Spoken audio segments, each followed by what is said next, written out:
Hello friends, आपका स्वागत है मेरे चैनल भक्ति की शक्ति में। आज मैं आपके लिए तिल चौथ व्रत की कथा लेकर आई हूँ। अगर आपको मेरी ये कहानी अच्छी लगे तो कमेंट बॉक्स में गणेश भगवान की जय अवश्य लिखें। और अगर आप मेरे चैनल पर नए हैं और अभी तक आपने मेरे चैनल को सब्सक्राइब नहीं किया है तो प्लीज़ सब्सक्राइब कर लें और बेल आइकन पर प्रेस कर दें ताकि मेरे नए आने वाली वीडियो की नोटिफिकेशन आपको मिलती रहे। पांचांग के अनुसार माह के कृष्ण पक्ष की चतुर्थी तिथि को सकट चौथ व्रत रखा जाता है। भारत में इसे तिलकुटा चौथ, तिल चौथ, माघी चौथ के नाम से भी जाना जाता है। यह व्रत मुख्य रूप से संतान की लंबी उम्र, अच्छी स्वास्थ्य और तरक्की के लिए रखा जाता है।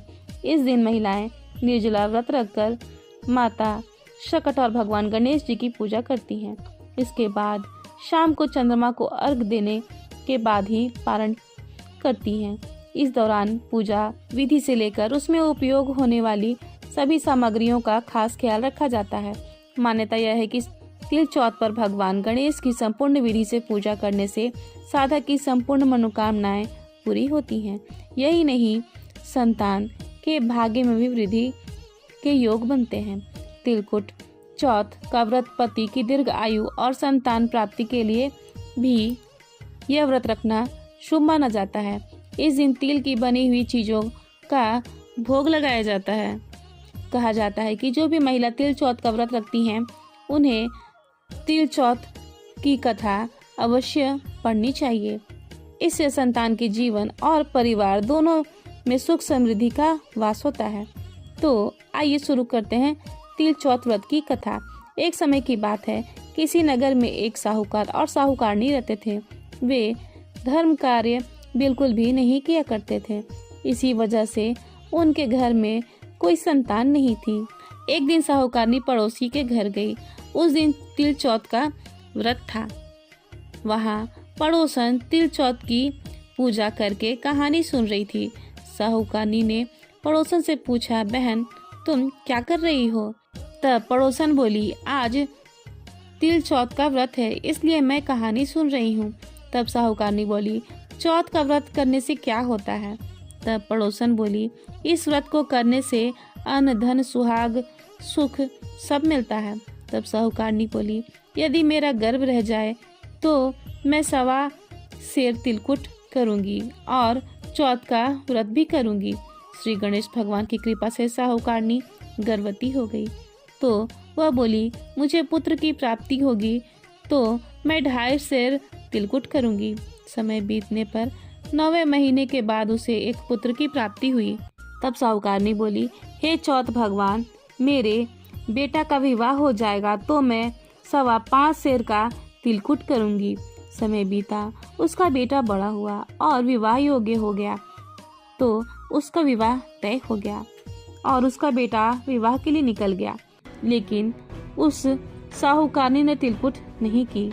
इस कारण से चौथ देवता नाराज हो गए और उन्होंने फेरो से उसके बेटे को उठाकर एक पेड़ पर बिठा दिया। सभी वर को खोजने लगे पर वो नहीं मिला। हताश होकर सभी लोग अपने अपने घर लौट गए। इधर जिस लड़की से साहूकारनी के बेटे का विवाह होने वाला था वह अपनी सहेलियों के साथ गणगौर पूजा के लिए जंगल से दूब लेने गई। तभी रास्ते में पीपल के पेड़ से आवाज आई, ओ मेरी अर्धब्याही। यह बात सुनकर जब लड़की घर गई तब वह धीरे धीरे सूख कर कांटा होने लगी। एक दिन लड़की की माँ ने कहा, मैं तुम्हें अच्छा खिलाती हूँ, अच्छा पहनाती हूँ, फिर भी तुम सूखती जा रही हो, ऐसा क्यों है? क्या बात है?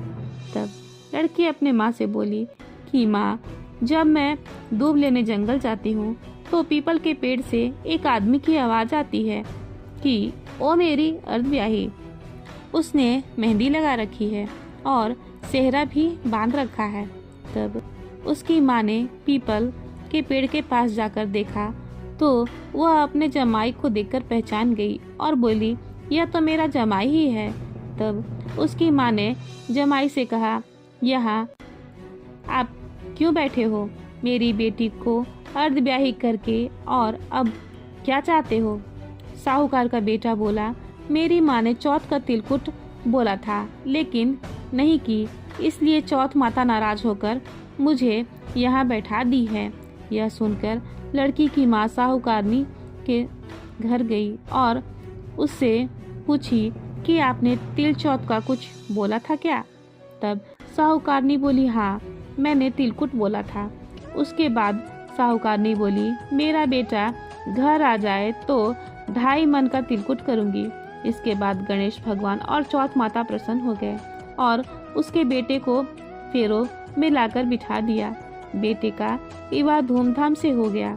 जब साहूकारनी का बेटा और बहू घर आ गए तब साहूकारनी ने 2.5 मन का तिलकुट किया और बोली, हे चौथ देव, आपके आशीर्वाद से मेरा बेटा बहू घर आ गए, जिससे मैं हमेशा तिलकुट करके व्रत करूंगी। इसके बाद सभी नगरवासियों ने तिलकुट के साथ चौथ माता का पूजा आरंभ कर दिया। तिल चौथ की पूजा विधि। माघ मास की चतुर्थी को सकट चौथ या तिल चौथ कहा जाता है। इस तिथि को तिल चौथ या माघी चतुर्थी के नाम से भी जाना जाता है। इस दिन भगवान गणेश और चंद्रदेव की उपासना करने का विधान है। तिल चौथ के दिन महिलाएं व्रत करके अपने संतान की लंबी उम्र और सफल भविष्य की कामना करती है। सकट चौथ के दिन महिलाएं निर्जला व्रत का पालन करती हैं और रात्रि में चंद्र उदय के बाद चंद्रमा को अर्घ देने के बाद ही व्रत का पालन करती हैं। इसलिए तिल चौथ पर चंद्रमा दर्शन और पूजा का विशेष महत्व होता है।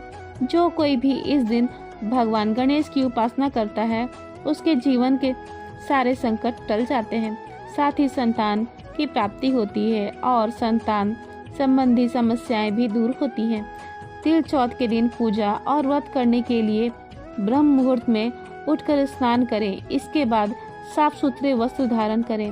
फिर पूजा स्थल की साफ सफाई कर एक चौकी पर लाल कपड़ा बिछाकर भगवान गणेश की मूर्ति या प्रतिमा स्थापित करें।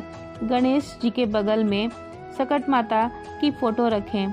इस दिन माता सकट की पूजा बहुत जरूरी मानी जाती है।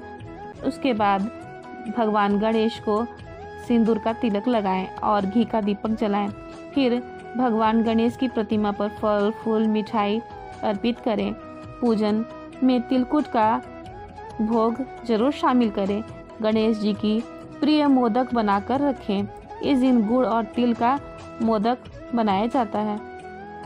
उसके बाद गणेश चालीसा का पाठ करें, गणेश जी की कथा सुने, आरती करें, प्रार्थना करें। इसके बाद चंद्र देव की पूजा करें, चंद्रमा को जल अर्पित करें, फूल चंदन चढ़ाएं, चंद्रदेव को अक्षत अर्पित करें।